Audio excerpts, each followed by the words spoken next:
more about ongoing real-time communication. Now, if this project is going to be successful and we are going to deliver on time and we aren't able to be in the same place at the same time, we have to have open lines of communication. It has to be text, Skype, Visio, whatever you may choose. You have to choose the right technology to throw at it. But depending on how geographically scattered your team members are, what the cultural differences are, you just have to make sure it's working. And just moving from that, from the basics of effective communication and how to do that, I think there's a lot to be said for running meetings in a better fashion. Usually people set up meetings, it's more of a status or a roll call. People attend meetings and you disperse a message and you're done. And at the end of the week or a couple of weeks down the line, you think people haven't really done what they were supposed to, or you're falling behind. So for that, in order to counter that, we really need to make sure people have bought in to what the problem is and why we're pushing it the way we are. And unless each and every person is involved, they're heavily involved, they have a stake in there, they have skin in the game, this project is not going to be successful. I think if you're in the same room, you can kind of maneuver people along. If you're not in the same room, you have to use technology to make sure they understand and appreciate, what's at stake here. So we will come to this in a bit around, what are the effective skills. But I think if I were to do a single one bullet point here, I think effective communication, and choose your medium. It doesn't have to be always a Visio session, but choose your medium, but it has to be real time. And unless it's real time, unless you've got access to the leader or your client or your team members all in real time, it's not going to be successful. Thank you. Thank you for your perspective. Let's move to the Agile Coach. Yes, Ram. Yeah, I think when it comes to the remote working, what I have experienced so far, I think the attitude and the behavior of the leadership is very important. Why? Because then you need to demonstrate those behaviors that you want to see in other people and your team as well. And being a coach, my first point is the communication points up so people can start talking. Because what we are missing all of a sudden is that we are missing our water cooler conversations, we are missing our hallway conversations, we're not able to do have coffee together or lunch together. So this makes it a bit difficult for people to just kickstart the conversation and get it going. So, I mean, I think that project management can be made easy when in working in a remote environment. I think the project management can be made easy if we focus more on our ways of working, because then we need to define what are our different meetings, what are our communication points. One of the team was used to do a lot of whiteboarding in terms of having conversation, and we start drawing together. So that part is missing. We are trying to figure out how we can do that. One idea is we want to try is perhaps we can use a simple paper and just put the camera overhead and start drawing, or we can draw and show it to the camera. And I think it's very important for everyone to understand that we are in this situation. So let's not be sad about it, but we just try to be more innovative how we can overcome it. And it's important because otherwise, if the people don't understand the purpose of what they are building, or in whatever team, why they are doing it, let it be finance, education, or being in the software development as well. If the leaders are not able to communicate why we are doing it, then people won't be engaged. In another way, that if we focus more on why we are doing it, then people can become more innovative. So one example is that with one of the teams, what we did was that we communicate a lot about what is the purpose of building this product, what is the purpose of building this feature, and at the end of the day, we explain what we want to do, and then they were coming up with their own ideas as well. So here, I think the tools play a really good role here. If you have good tools, for example, Zoom, you can have this breakout rooms, you can share content and draw as well. So that gives the possibility to have more meaningful conversation. I think the right tools can also help you. One example that I give is we used to use this story on board. It's just one way of visualizing the work that you do. Another form of work breakdown structure, but it's more of the flow as well. So we reflected all the work into that tool, and the team was understanding of the overall picture, and then adding more stuff on their own, and then communicating back it to the product team in respective meetings as well. So overall, I think project management in remote is a bit challenging. We have seen it from the past 2 decades as well, like outsourcing, offshoring, and nearshoring. That has already been done. But then you have to understand what level of information you want to give them. Don't understand the other people as monkeys, but try to use the collective wisdom that you have in the team. My takeaway, my suggestion will be focus on your ways of working, focus on communicating the purpose that you are doing together, and help your team, remote people, to understand how they can contribute. Because if they're working in different cultures, I've worked with almost 7 cultures at the same time, you need to understand their way of communication, and then enable them to contribute back to you. Otherwise, it might be one person who's doing all the work. I would suggest to enable other people and use the collective wisdom in your team as well, because everyone have a unique and different talent, I would say. Yeah. Nothing in life is easy, so everything is challenging. That just makes us stronger. Thank you. Thank you for your perspective. Let's move to, well, myself. My side of the story is project management in my field. I have a tough time with the C-level who doesn't believe in online tools and technology, because he's a businessman, he's an investor. So for him, if I don't look sharp, and if I am not sitting in front of him, chances are online and over the phone approvals will be very difficult, or convincing, let's say, is a difficult job. When it comes to project management, you have 2 levels. The technical people are already behind the machine, so for them it doesn't really matter whether they are having conversation or not. They are the coders, they are mostly the techie guys, they're mostly focused on the screen. Whereas the project management or business analyst, or people who are in the project, like even the financials, but they are not IT guys, we sometimes have to have a meeting with them. Now we need to do some mind shift, how to cater for everybody else who are not on the same page, and we need to bring them on page, because this is a situation not by a choice, this is a decision we have to take. So let's move on to Andy. If we can hear you, I don't know your internet connection.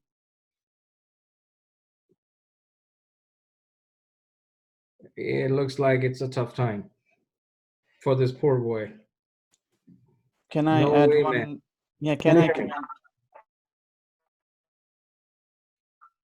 It's tough, man. I can't hear you guys.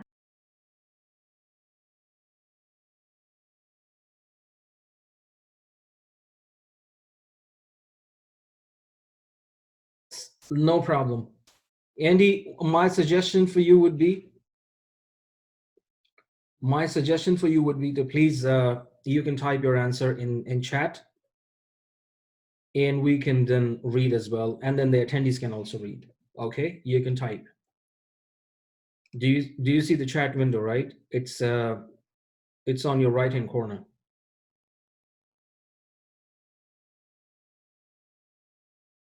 Okay, let's move to the next.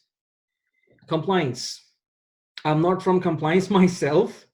Let's start from the teacher. If she is, oh well, she is under many type of compliance. Many types of compliance. You're mute, so you need to unmute yourself. Yeah. Yes. So, you know, on the teaching end, no matter if we're teaching remotely or on site, there are a lot of legal standards we need to meet. There are a lot of entitlements that students have, and no matter what situation, they are still entitled to their educations. So from our end, it's a lot of documentation that teachers aren't typically used to providing. So I've actually somehow gotten very lucky. I personally never had to turn in lesson plans And now all of a sudden I have to turn in lesson plans where I'm accountable for what I'm doing in my classroom.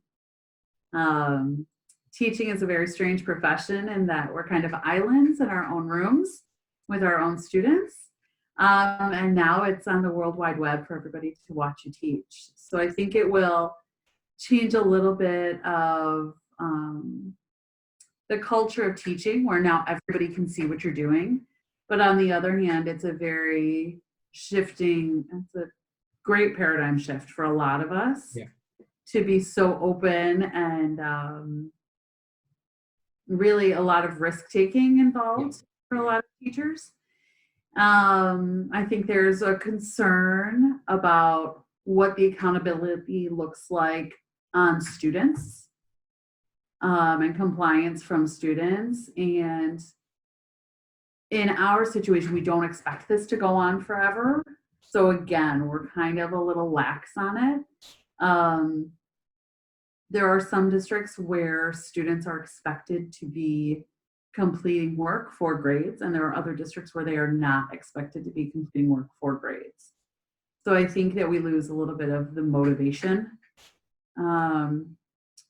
There's a few carrots, but there's no sticks now for students. And so I think getting students to be compliant is a totally different issue. But as far as educator compliance, that's coming top down from the state. The state is saying, here are your requirements, districts disseminate them, and then teachers turn in what they're supposed to. And I think the worst part of being 100% online and following the compliance is everything you do is in written. So, but I mean, theoretically, it is. So, and this is the worst part. It is on site too. Somebody should be able to say, what did you do on this day? What standard are you teaching? These sorts of things. But yeah, it certainly opens up resources for people to look at. The other thing is, though, I think a lot of people aren't even looking, whether it's students or parents. While everybody, I think, on this panel would agree that education is the most important tool you can get, it is also something that I think a lot of families need to take a break from for a minute. I have a kindergartner in my house, and it's a lot of work to teach a kindergartner, let alone manage if you're working at home, like Sarah was working at home today with her 2 small children. So to manage 2 small children and working full-time at home, maybe they don't have to write such a big paper for their English teacher. And I think a lot of the compliance is going to be just trying to balance what's being a good educator and what's being a good person. Definitely, yeah. And I hope we will have more flexibility and gray lines to forego a lot of the things that we do and people don't agree with it. Well, and I think it will be interesting too for us, business and bureaucracy loves data. Yeah. And tiny people from 5 to 18 are very difficult to collect data on that's accurate. And I think it will be very interesting to see how students do, if we're finishing the last quarter of a school year, and we're finishing it in a remote way, are they going to be prepared for next year? And it would be wonderful for my teaching heart if they did just as well on standardized exams next year, right? So that means those tests are not showing what we're doing in the classroom. They're not showing an accurate representation of students. And a lot of our funding is tied to those compliance numbers. So anything, honestly, that we can do to move away from standardized testing, I'm a fan of. So remote learning, here we come. Thank you. Thank you for your input. Sarah, over to you. So compliance, it's a topic that is, deep within our hearts here in HR. A lot of legal risks. And I think there's been it won't be a surprise to anyone on this call, but there's been a shift in HR over the last 20 years from being something that's very, very compliance based, very much about, well, used to call it personnel, about collecting data, having paper files, making sure that's there, to being more of somebody who's, you know, sitting at the table with the executives and advising on upcoming business decisions and how we can keep people at the forefront. And so what we've done with the personnel aspect and the compliance stuff is we've been shifting that more and more to an electronic platform. And then in the electronic platform, you can, you know, engineer what people are able to see, but also, and I don't remember, somebody mentioned something, but also, you know, what they can't see, you know, what the things that you don't write down, because there is information that, you know, we have as HR professionals that we might need to collect for compliance reasons. So information on race, for example, that is really nobody else's business. Yeah. And so, you know, in HR, we need to be able to see that because we need to be able to report on that. But, you know, you don't need to be able to see that about anybody else. You know, you can just make a visual assessment and assume whatever you want to assume, but we're not going to tell you anything about that. So, you know, I mean, we do a lot of reporting, and I think, you know, when you are talking about, you know, legal compliance and that sort of thing, the things that you don't record are just as important as the things you do. And when you're talking about having that all be remote and electronic, you also need to think about what type of digital footprint are you leaving. So, you know, when you send an email, you have the email that went off to the other person, but you also typically have a copy of it in your sent email box. You know, is that something that you need to, you know, go in and review those files that you might have accidentally created unintentionally, and, you know, delete those or make sure they're not going to the wrong places and that type of thing. So we've just, I know we've just this past week, as we're talking about COVID-19, you know, we've been talking about what we can and can't email. And when you need to communicate with somebody via email because they're perhaps having technology problems and email is the only type of file that they can receive at the moment, but it's not something that we want coming up in a legal audit. You need to go back and delete your digital footprint so that they can get the information they need, but the information doesn't fall into the wrong place, for example. Yeah, I appreciate that. Okay, Shiraz, you're next. Yeah, so I think in summary, compliance and quality control probably does not impact us a lot. And the reason for that is that we are already very heavily regulated from a stock exchange perspective, from SEC perspective, internal independence rules, and all that good stuff. So it doesn't impact us as a business, but it does impact our clients.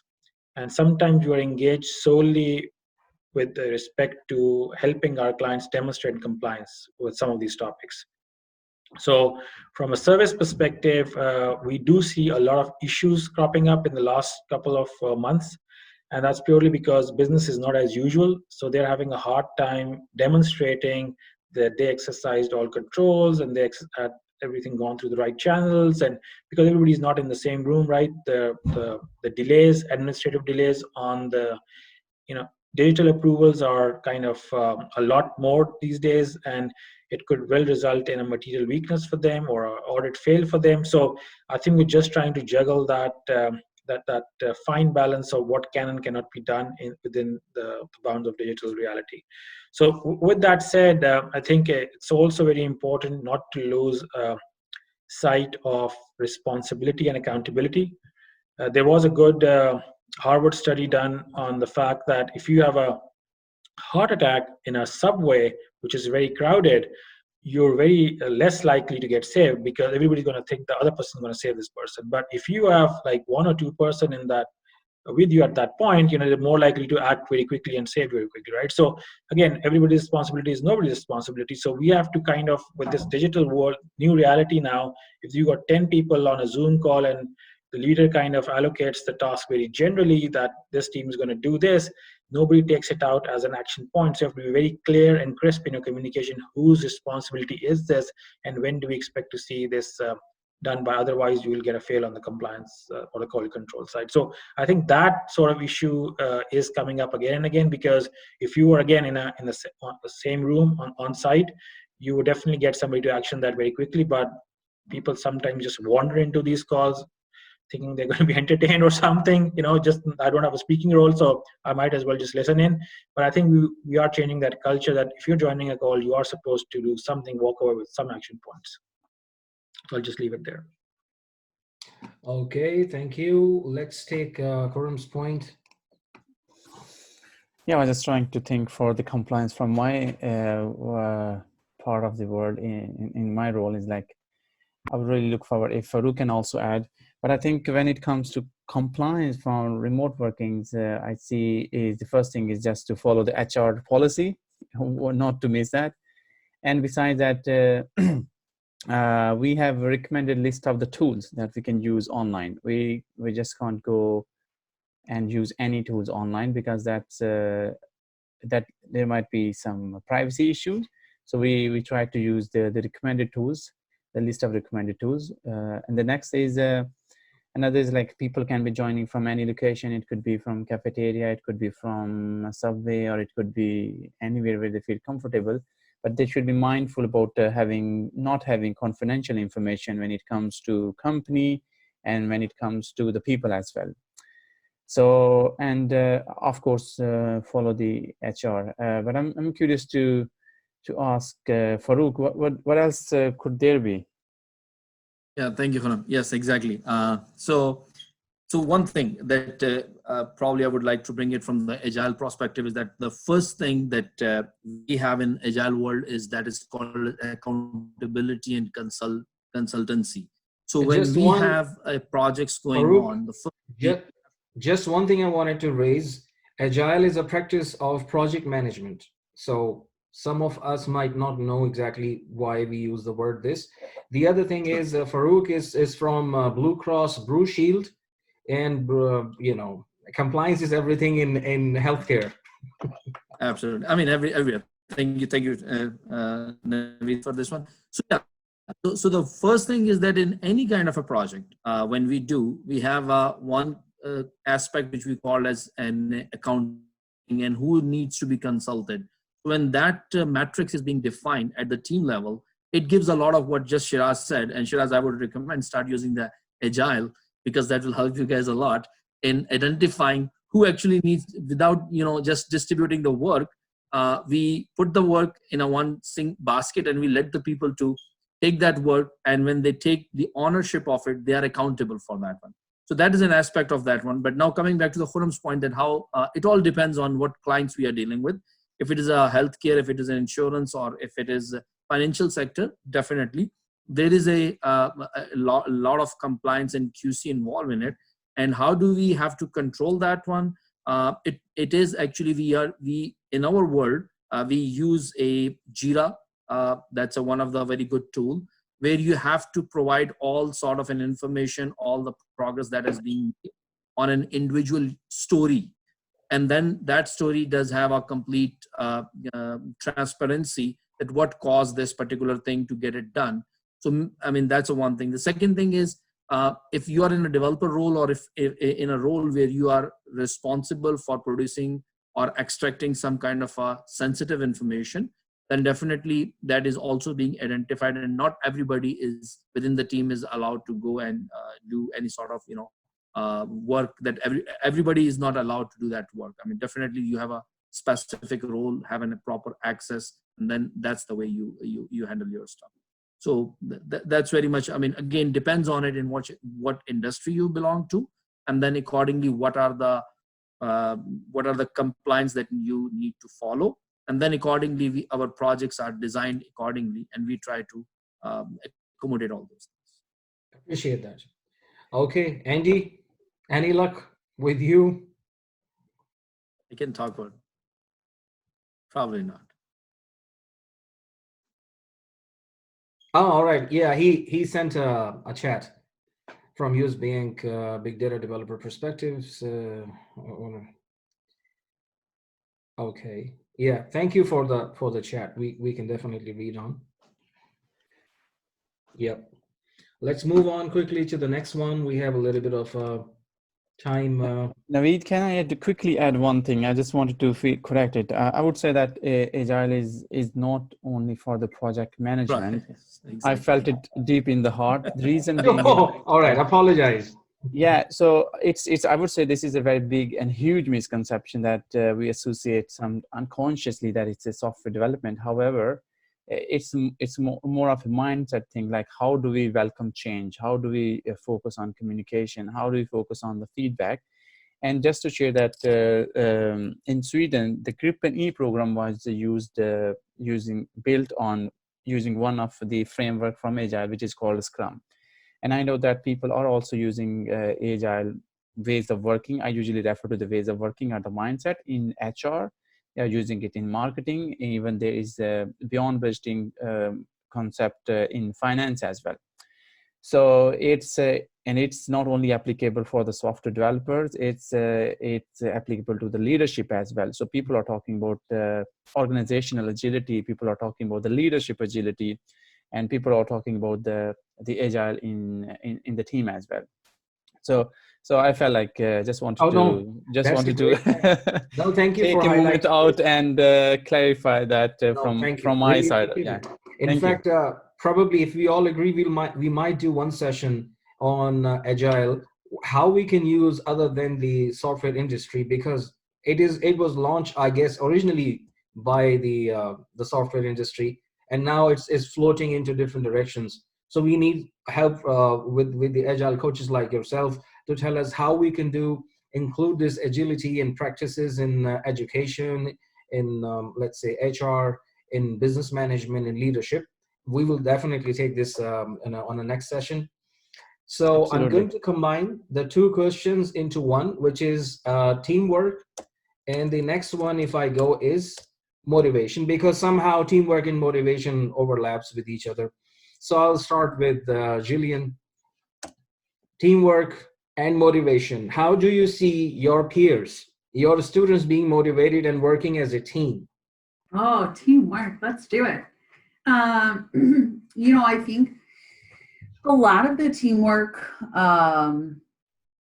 is going to be accomplished based on the culture that's already been established before making this transition. Right. So technically, if somebody says, who's your team? My team is the students that are in front of me. We're all working towards this one educational goal together. But, my team really are the other teachers that are in the building, the administrators, the district directors, the representatives that we put on our state legislature that's making our rules. So really, that's the team that right now we're trying to work with and be able to move forward so that we can pull the teamwork down towards the students. So really that culture that people already have established is what we need to be able to move forward. I happen to be very lucky where I have a lot of great teammates that are teachers and administrators that are making a huge push to get students and families back on board with education. But, it's going to be challenging, especially for those schools that have not established a strong culture. Because I think getting that for any of the aspects, whether we're talking about compliance or engagement or accomplishing things, is going to be very difficult to move beyond the adults and engage the students in that if you haven't already established a culture of being in it together and that everybody's working towards the greater good. Definitely. And I guess we are in a transition phase, figuring out how to establish that culture. Specifics is what everybody seems to be coming back to, right? What does it specifically look like to have these students engaged or have them accomplishing tasks or moving forward? My son's going to join us. Yeah, that's okay. That's okay. We are all home. Everybody knows. Right, exactly. Everybody's home. Yeah. No, so, if a great culture hasn't already been established and now teachers are kind of on their own establishing this, I think really clear-cut expectations and sitting down with yourself for a minute and what does it look like to move forward into this new world? Perfect. Thank you. Khurram has to go in 5 minutes, so I guess I'll give the next turn to him, and then we can come back to Sarah. Yes, Khurram, what's your take on this? Teamwork Thank and you. motivation. Yeah, teamwork and motivation. I think both of these points come into the culture. If a team or a company doesn't have that culture, the teamwork and motivation won't work even in the remote setup as well, because that will go even further down. And there is a very popular saying that culture is strategy for breakfast. And in remote work, I don't know how much breakfast there will be for the culture to eat. What I have experienced is trust the people that you're working with. If you don't trust them in remote environment, I wonder why did you hire them at the first place? And definitely there is accountability and responsibility, and usually how to show the teamwork. I do a lot of activities when I'm kickstarting the teams.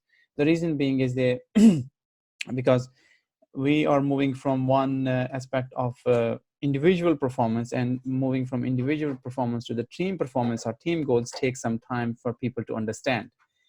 And for that, it's good that they understand it as soon as possible when they are working together. And the teams that I have worked with, they work very well in a way that being a facilitator, it was not only my job to facilitate the meetings or do the trainings, but we tried to, I mean, my focus was to enable others and also give them the opportunity, because sometimes we understand other people can do the job, but we don't leave the space for other people to step in and do something. So it's important that once you have enabled other people in terms of teamwork, we were rotating the roles. So not only one person was doing one role as a facilitator or taking notes and taking care of the time, but everyone is doing in the step. What helped there was to understand people that how we can do a more collaborative teamwork, and that directly impacted on the motivation as well. Because in the remote environments, it's very important that you involve people. If you don't involve people, then I would say that the teamwork and the motivation will, and also engagement will go down. So when you involve people, involve them in the information, involve them in the conversation, involve them even in the decision making, then they will automatically feel motivated.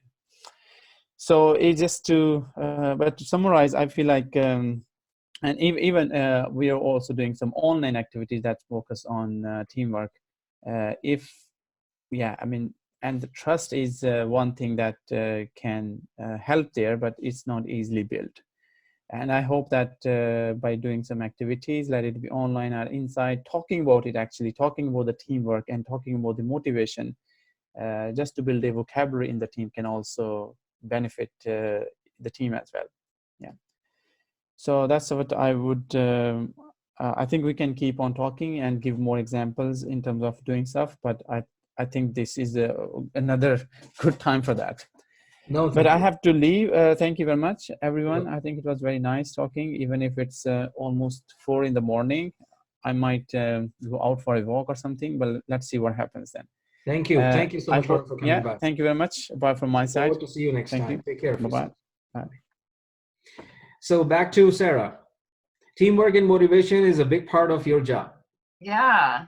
So I'll actually start with motivation, because I feel like helping people to understand the big picture and the why you're there, it kind of drives that culture that was just mentioned, and helping people want to work on a team. And so I like to set a vision and help people understand the big picture. So to use an example from this week, Rolls-Royce is a defense contractor. We've been designated as an essential industry, and people are still going into the office. People are scared, or not the office. People are still going into the factory. People are scared. They they don't really want to be around their coworkers. They're, they're nervous. Nobody wants to get sick. Nobody wants to bring something home. We're getting a lot of questions about, why are we still working? And that type of thing really drives morale down when the rest of us, like me, am sitting at home, I'm in my house with my family, and I can control who comes in and comes out. But, some people don't have that luxury. And so, this week we circulated pictures of what our product does. So we make airplane engines. Those engines go on airplanes that deliver, on military aircraft that deliver supplies and medical supplies to those in need. And that, just sharing those pictures and sharing those stories can help those people who are not motivated to feel better about what they're doing, that, they actually are making a difference in people's lives and are kind of working towards helping something. And, that's a really big picture example that I've given. But, I think if you can take that and take it to any size team about why are we here? Why is my job important? I work in HR, I, intake information, I answer people's questions, what does that matter in the big picture of your organization? But it does. And I think if you can think about, what is your role? What is that team that you're a part of that Jillian mentioned, the real team, and how is your role important in moving that team forward? And how does it matter in the big picture? That can kind of drive people to, to want to speak to their coworkers more, to want to come to work every day. And then the other thing I would mention when you talk about teamwork is if you can work out a shared goal, something that everyone in the team can work towards and everyone can do a little part of, and then have regular updates where you talk about that shared goal and how you're contributing to it, and, how you're starting to make progress. So to borrow a concept from Agile, to have small sprints where you're setting some specific goals to get something done in a short period of time, and you're reporting out that you're actually making progress. Those types of things can help and go a really long way, even with remote teams, towards having, good teamwork and good motivation within the team. I really appreciate your answer. Let's move to Shiraz. Yeah, sure. So I don't have a lot to add there. Just a couple of quick points. I think these things, teamwork, motivation, this culture, these have always been really, really important, especially when you have people delivering. Just in today's environment, I think we just need to be a little bit more sensitive to people. You don't know what somebody's going through. You don't know what their family is going through. You never know, because they're not in the office, so you can't read that body language as such. So I think just that would do a lot if we would just focus on that. Then secondly, email communication, that's been our bread and butter for the last so many years. I think with these new tools, we should take every opportunity to try and see each other in person. I think email communication tends to be a little bit colder. The other person might have like the warmth and the positive intent, but you might just perceive it the wrong way around, right? So just be a little bit more sensitive to how your emails are being responded to. That is something which has come again and again, people responding, hastily, just quickly, or people emailing at ungodly hours and expecting a response. So that doesn't go down well anyway. And then, when you're running these team meetings, I think from a motivation perspective, and even from a leadership perspective, I think it's important to make them fun. Nobody wants to be stuck where we are. It's not anybody's fault as such, but it is what it is, right? So we might as well enjoy it as we go through it together. And for that, don't start with talking to the room or talking to the Visio. I think it's more about being more inclusive. So for that, I think, try and make the topic be everybody's problem to start with. You do something phenomenal in the first 60 seconds to get their attention. Why should they be listening? What is the reason? I mean, if you're in the A&D industry, why is it so important? If we don't deliver on this particular contract or we don't keep the factory open, what is it going to do? What's down the line? Or say something phenomenal, something motivating, and then obviously culture follows that, because then it sets the scene for others to follow. The leadership does that, and then everybody's scared, one, for their jobs. Definitely, that's the truth.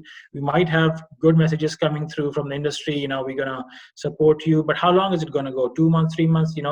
hopefully things turn after that, but how long, right? So people are scared inherently, at least for the financial world. I can tell you, people are scared for their jobs. So we might as well get leadership or get sponsorship from people who are above us if we're running a project, to see what they could do to get some good messaging across. So just be a little bit more sensitive to how you are running these meetings. It doesn't need to be a just a walk to market, just, hey, I'm going to talk about this is my agenda, this is my topic, and then I'm done. It doesn't have to be that way. So build some extra time in. So if it's strictly a 30-minute meeting and you have to stick to agenda, try and make it a 45 meeting. Maybe you don't need the time, but just so everybody's a little bit more relaxed, right? So these are some of the tips and tricks we've been using, and I think they work pretty well. Thank you really for your help and answer. The next one is Agile, Mr. Agile. We are short on time, so sure. I'll just take a few. Thank you, Shiraz. Excellent, and Sarah.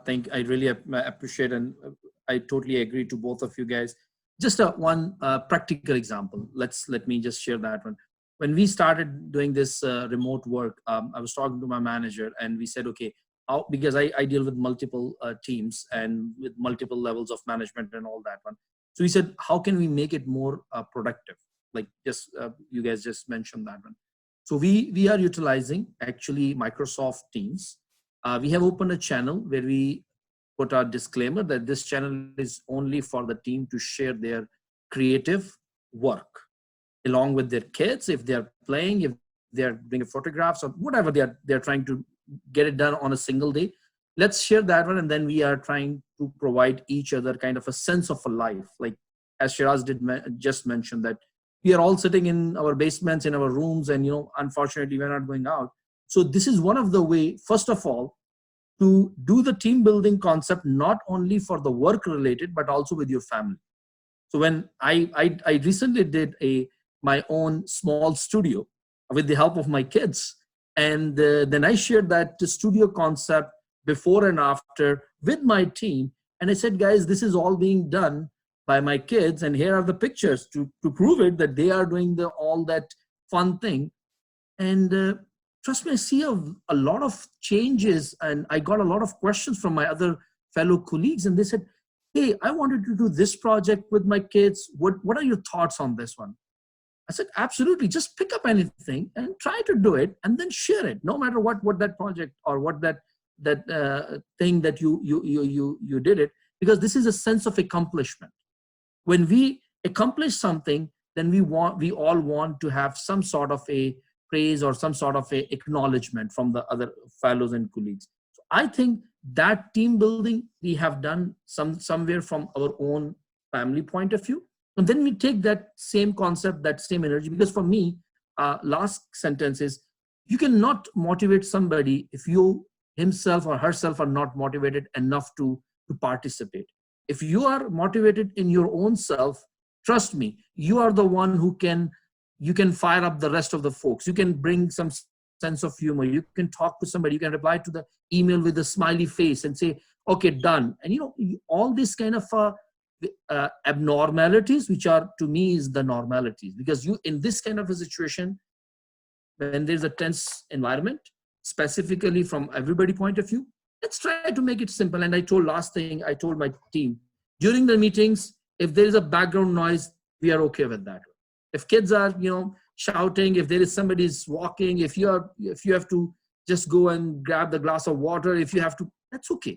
If your phone bell is ringing, that's fine, unless it is not too annoying. I mean, just to make sure there's a boundaries for everything. So I think so far I would say successfully I was able to make some good participations and helping my team, and my team helped me a lot. So just a few. I think I just would be like to respectful to the time. So that's all. Thank you. And Andy, can you talk, or you can write so we can read as well? Meanwhile, I will just share my one-liner perspective is, motivation and teamwork comes in when you and I both know which direction are we going together, and are we together or not. This is one. A lot of the time what we think, oh, this is my manager's job, this is his responsibility, let him do whatever he wants to do, I'm given this task and this is all my ball game. Well, sometimes you need to share more information than the person is eligible for, not the secret information or confidential, but sometimes we just understate or undermine the person with us or the team, saying a software coder does not need to know the business expansion plan. This has nothing to do with him. Well, sometimes he needs to know in order to see the future, in order to see exactly what's going to happen if this happens. So sometimes we have been participating in things that are not related with us because we have a shared and mutual agreed goals. So this is what's important. That's my my take. So Andy, do you have any voice or something, or shall I move to the next question? I think again his connection is an issue. Okay. Maybe you want to just ask the participants or attendees that if they have In any the questions, last which I one. think we. After this is the last question. After this, we will be open for participants and everybody else. So on-site leadership versus remote. I guess we have covered all these points, but let me just start formally with Jillian, and then we take it from there. Well, leadership from education's a lot of emails, so it hasn't changed that much. Now, though, I just get 7 emails that say the same thing. So that's, that hasn't changed a ton. I think that it probably changes if you're in a smaller, more intimate school setting, but, a good leader is a good leader, whether they're in front of you or remote. And it really is, again, about that culture, and is everybody on the same bus? Are they all heading in the same direction? And once you have that, I think that the leadership really isn't an issue. No, thank you. Thank you so much. Sarah, over to you. Yeah, I mean, I think there's leadership, like as a manager, as someone managing a team, and that's a lot of the concepts that we've already talked about today, making sure you provide motivation, pulling the team together, asking questions, having clear lines of communication, that type of thing. And then I would say from an individual perspective, you can still be a leader of others without having formal leadership authority. And when you're doing that in a remote setting versus an in-person setting, I think it's really important to remember to, be visible. So we have the cameras on today, but even if you don't have the luxury of having your camera on, when you're on a call, speak up on a call, volunteer for things, answer, interject, answer questions of your coworkers, give people a call separately and, check in and see how they're doing. All those things can help, you grow as a leader and you to help motivate others, even though you may be working from home and you haven't been given a formal leadership role. So I think there are 2 important aspects to leadership there. I appreciate your answer. Shiraz, over to you. Yeah, just very quickly, I think just wanted to add that there's a difference between being a good manager and a good leader, right? So let's just try in our own spheres work out whether we want to be good managers from a project perspective or just good leaders. I think these times call for good leaders. So try and be good leaders, think about the bigger picture, and try and be in that open communication with your teams, definitely, but don't just focus on the project. Be a bigger human and be a bigger person for them. Be there for them. Thank you. Now the next one is Farooq, Agile. Okay, so to me, leadership is a vision. If you have a vision, then only you can be a good leader. And when in Agile world, we call it a servant leader. But I explain this thing in this context that when you say servant leader, it has 2 meanings. One thing is you should have to have a vision, and then you have to have an aptitude and attitude of how to take your whole team to fulfill that vision. So that does involve that how you can engage with your team. How can you serve them to actually fulfill the vision? So that's why we say, like, when we go for any product or anything that has a vision to value. So in order for the team to take it from vision as a leader, you have to start with the vision, and then you have to give them an execution steps, get involved along with them on the journey, and take it to the value concept. Value is more open to the business or all of us, like an end goal, right? So I think that's, to me, is a leadership. That leadership is very much important, but not everybody's a leader. You have to have a vision and understanding how to take others along on your own journey.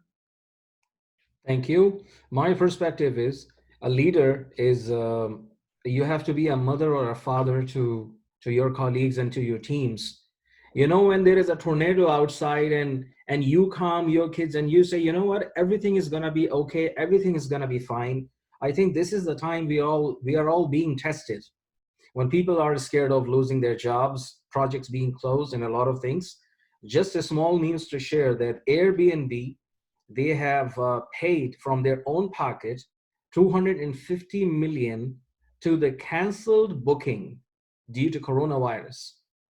Now, this is called leadership. I'm not counting this a perfect example of leadership because they paid money, but this shows that I know you are in pain, you lost your clients, and it is not your fault. It is not my fault either.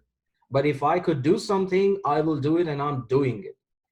This is what the leadership is. So in time of these types of situations, the leadership is more tested and more needed. It's a mindset you need to have. So Andy has already written that agile coaches and different people have to be boosting the developers and techie guys in order to stay more focused and stay put. So this is to conclude everything. Now the next screen is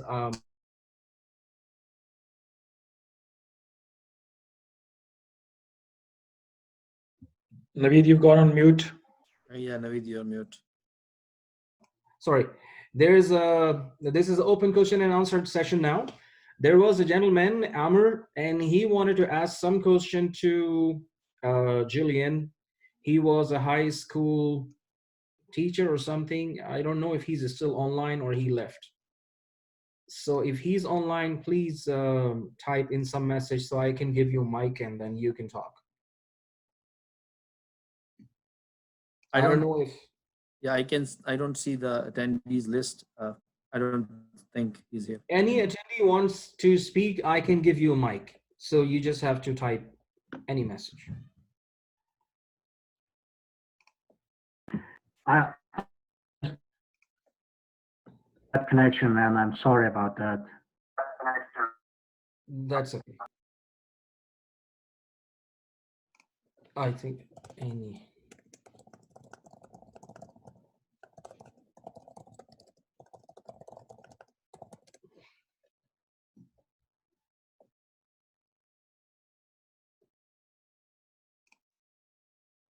I guess Sidra, well, okay, she's my wife and she's listening to the session as well. She wanted to ask one question as well. How to earn 6-figure salary being an agile coach.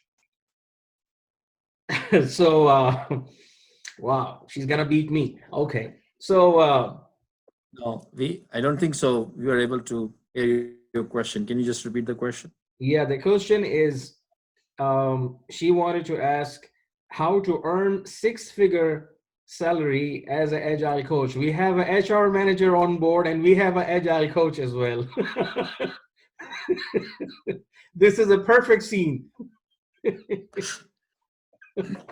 Just earn the first 100 and add the zeros to it. You'll be able to make it. So HR, what level of experience is needed in order to have a 6-figure salary as an agile coach in your company, let's say, or in your experience? 5 years, 10 years, anything?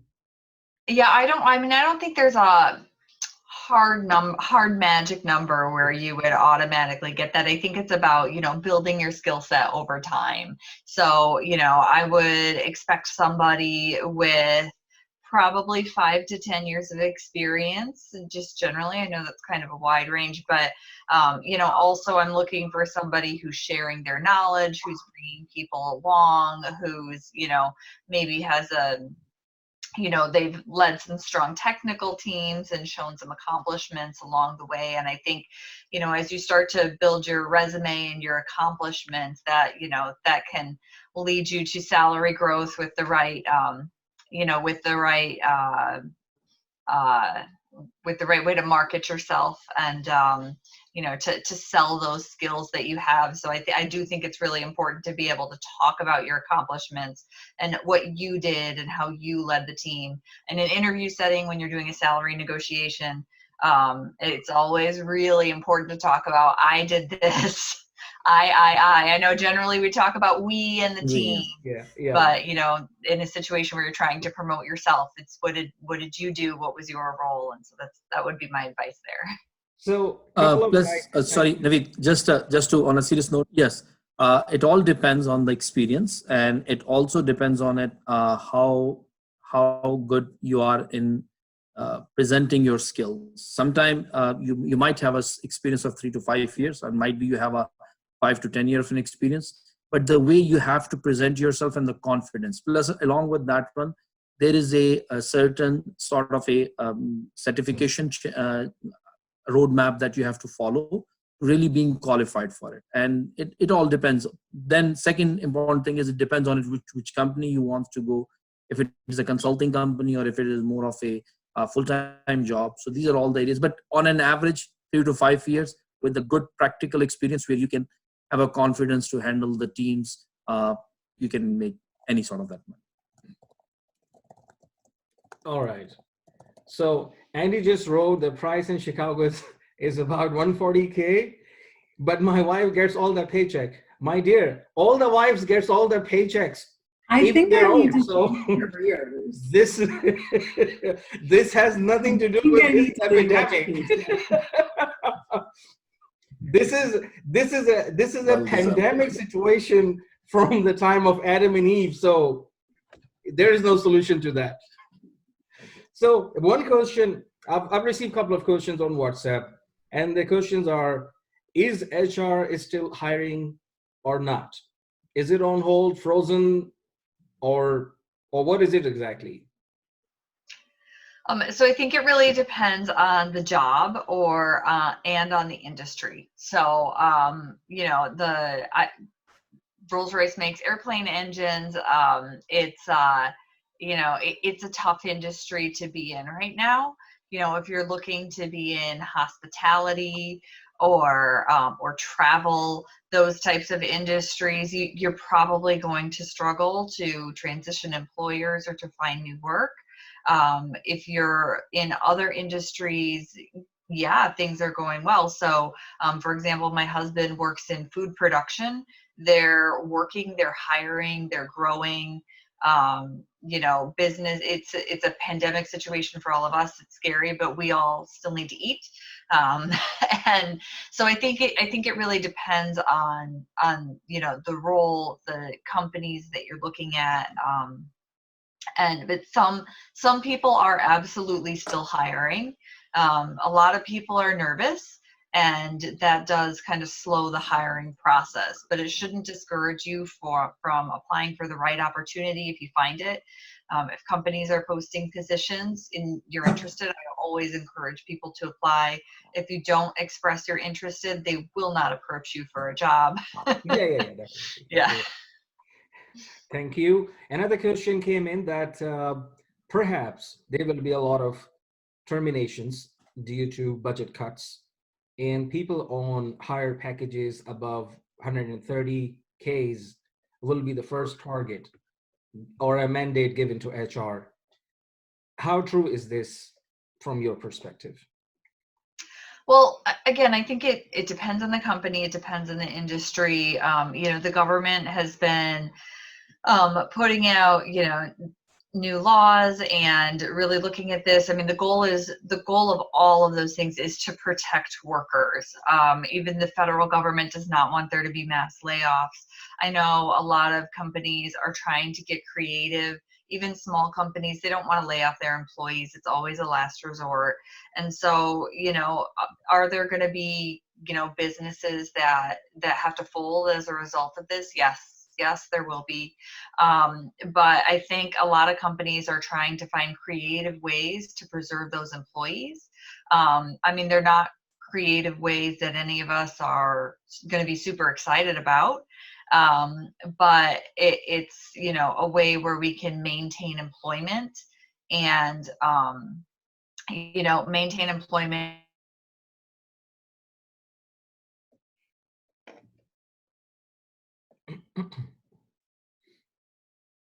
Going to get cut. It's always a difficult call, but we do need people and those higher salary ranges. They provide a service to the company, and it's an important one. But it you know, companies are trying to, you know, they are needing to make budget cuts, and, you know, hopefully that results in other ways. But terminations aren't necessarily out of the question. That's kind of a bummer of an answer. I hope you have another follow-up question. An insight. No, that's okay. That, I mean, reality, you cannot change the reality. That's okay. So Naveed, just the silver lining here is just talking to some economists and some finance professionals who kind of use a stock exchange as a short selling tool as to, you know, what the predictions are like. What we've heard, at least in the financial world, is that it typically goes in waves, and this was a recession long overdue. Yes. But the expectation for this one, at least, is that it's come down like this, but it's going to be a V curve. So it's going to go back rapidly up. So it's not going to take time to go back up. It's going to go back up very rapidly. Now, when that happens is a big question. It must, you know, it is expected to happen in the next couple of months. It's not like a 18-month recession as such. But one good thing coming out of this is that we don't think it's going to linger on. It's definitely going to go up very, very quickly, but it depends on how, you know, this social distancing thing works and how quickly you can get the businesses up and running. Some businesses have already started to practice alternate days. So you come in on a Monday, on a Thursday, and then the other folks come in on Wednesdays and Fridays, or, you know, something like that. So just to test this as to, you know, what coming back into the office looks like. It would still not be the whole team, but you can still come in to get some of your work done, right? I think there is a proposition in the works that some restaurants might do the same thing, like open at odd hours or at alternate days, just to, you know, get back to the groove of things. But one thing is for sure, you know, as soon as we get the clean sheet of bill from the health authorities, the stock exchange, the stock market, which is a good indicator of, you know, where the economy is at, it's going to come back up very rapidly. So a question to you, again, this is my own.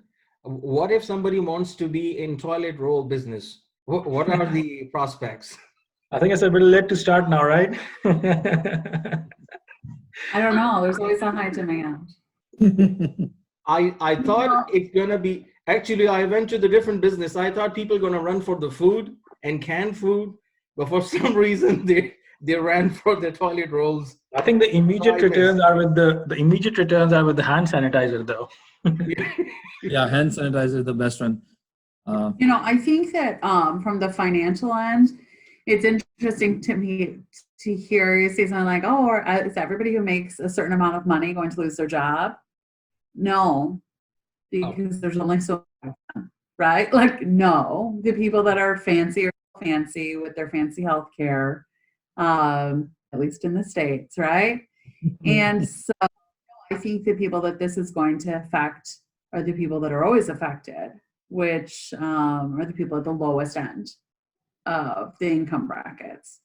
And I would include myself in that, in this situation, where for me, I think about the next time we're writing a contract, which is in a year or two.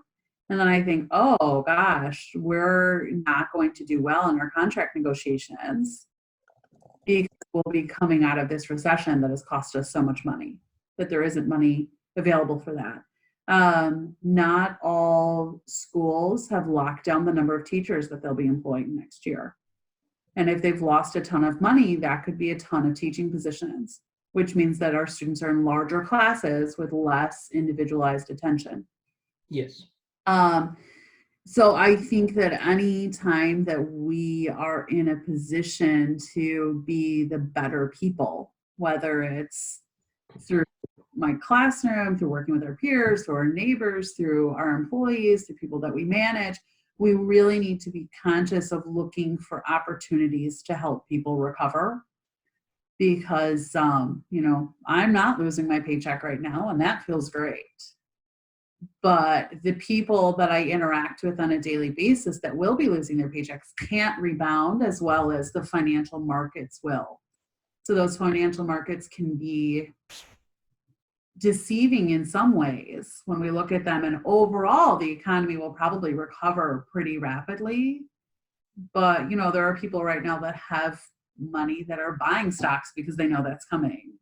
And then there are other people that are cashing in any kind of retirement they have just to make sure they can make payments and put food on the table. So when we have conversations about where the economy will go, I think it's really important to look at those two different sectors, because anytime we have something that's drastic to the economy, it's going to have a drastic difference in consequences to people. That's true. Thank you. Thank you for your input. One last question, then we will close the session. There is a mentality, and the question is directed to Sarah, that if the company goes in remote mode, then the leadership, the CEO, the CFO, they direct or they think that now two people's job can be done by one person because he's remote. How true is this in HR world? And do you also think the same? Do you think is this a way moving forward, like fire two people and give the other person's job to one guy because he's remote? So I really don't think that's true. I find, I have personally found this since I have been remote, I get a lot more done than I used to. And I do think it's true. Companies are looking at cutting costs, and they're going to be looking at where they can consolidate jobs. Now, when I'm in the office, I spend a lot of time chit-chatting with coworkers. You know, I mentioned about virtual coffee hours. When I'm at home, I don't do that.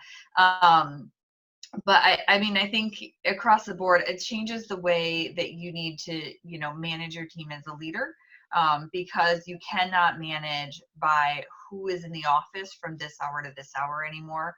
I hope, you know, most managers aren't managing that way anyway, but you really need to look at what are our goals and what are we trying to accomplish as a team, and is that work getting done? Now, you know, you may perhaps have some underperformers, and, you know, that may or may not come out when they're working at home. I personally feel it's a little more challenging to root out underperformers when everybody is remote. Just my personal feeling, but I don't think it's going to be a case of, oh, we can just cut the size of the company in half now because everyone's remote, because everyone is busy and everyone has a job to get done. And I think it's so important that you hold people accountable to get that job done. You know, hopefully everyone finds that they're more productive when they're at home, but then that's just a good excuse to get a better performance rating. Thank you so much. And Now, Sarah, just, you know, there's that saying that you can't get 3 ladies to produce a baby in 3 months, right? It has to be 9 months. So not everybody can be taken off. That's right. That's right. No, that's a good example. Farouk, you manage a lot of different teams and different people. And sometimes companies use project managers to say, you know what, you've got 40 people working for you. If we give you 10 remote, why not we cut the cost and go back to 30? What's your take on this? See, again, it all depends on the skill set and I don't think so that's the case, especially that to cut the cost, it's not you know, just a body business that, okay, you have to put 1 or 2 in and take 2 out. There's a lot of complexities are involved in it from the project point of view or from the product point of view. Yes, I do manage a lot of people. Yes, there's a way. There's a mechanism involved in it in HR that if, as Sarah did mention very wisely, that if there's a performance problem with a few of the folks, they are not performing up to the level, they are not contributing to the team, then even to let them go, there is a proper channel that we have to follow, and we have a proper plan, a transition plan in place, just to make sure that, you know, how to do that one. Yes, one example I would give it to you is that in Agile world, as a good Agilist and as a Scrum Master and Agile Coach, we focus on always doing the cross trainings. And rather than cutting the jobs on the skill set basis, we give an opportunity to the other folks to learn while being a part of a one team to learn the other things as well. So rather than they say you have to go, if their work is done, if the project is done and there's an opportunity available in another area, and if the person is already cross skill or is already cross trained on that skill, can be moved to that area. So it all depends on it, where you are or how you're managing things. And this is exactly what my mindset is always. I try to encourage the folks, but yeah, definitely. Somebody's underperformed, we give an opportunity, give them a proper, there's a legal way to handle them. You cannot just let the people go and say, hey, you know what, thank you very much, you're not coming tomorrow. No, not at all. We try to have a proper, it depends on every single company. They provide a plan to improve themselves. And even if they're not doing it, they are again given another opportunity. They are being given a chance to other areas. And if all these things don't work, then definitely, I mean, that person just, you cannot help anything more than that. Definitely. I thank you all for giving us your family time and coming out in this evening and holding up your dinner and all the engagements. Thank you so much. You will, when we close this session, you'll receive an automatic feedback form from Zoom. And also, I would love to know from the attendees, from everybody else, even including the panelists, did you like this webinar? Was it interesting enough for you to attend it again if we repeat with different topics, different questions? Did you find it interesting enough that we had like a lot of different type of people in one go and everybody gave their own perspective and it was not just focused in one industry? So this type of input would help me and help the rest of the team make it more better in future. And you can suggest your own type of topics and questions if you would like in future, and we can definitely make sure we include all of them. So that's all from my side. If there is anything else, feel free to talk, and then I will let you go. Thank you, Naveed. Thank You're you very welcome. much. Thank you so much, Sarah, Thank you. Gillian, Shiraz, Thanks Angie, for having us. Thank you, Bye-bye. guys. and Pleasure even talking Karan to you. is not here. And thank you you. so much. Ciao, everybody. Take care of yourself. Have a good night. Bye-bye. Thank you.